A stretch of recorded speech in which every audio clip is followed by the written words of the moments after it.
Good morning students. In this video I am going to teach you transformation of sentences from affirmative to negative and interrogative in continuous tenses. Let us begin with affirmative to negative. Children, to change the affirmative sentences into negative, not is placed after the helping verb in the sentences. For example, she is cooking the dinner.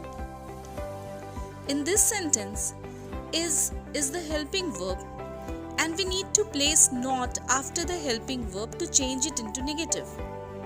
Like, she is not cooking the dinner.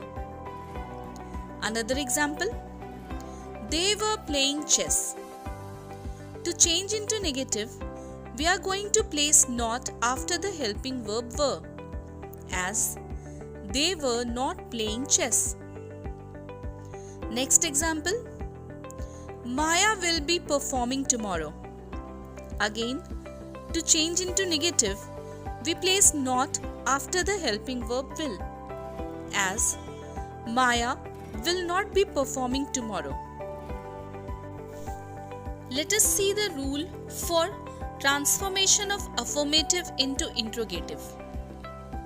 To turn the affirmative sentences into interrogative, we place the helping verb at the beginning of the sentence and a mark of interrogation at the end. For example, she is cooking the dinner. Here, is the helping verb, and to convert this sentence into interrogative, we need to shift the helping verb is at the beginning of the sentence. Like, is she cooking the dinner? And a question mark. Another example, they were playing chess. Again here we have a helping verb were. To change into interrogative, we'll place the verb were at the beginning. Like, were they playing chess? And a question mark.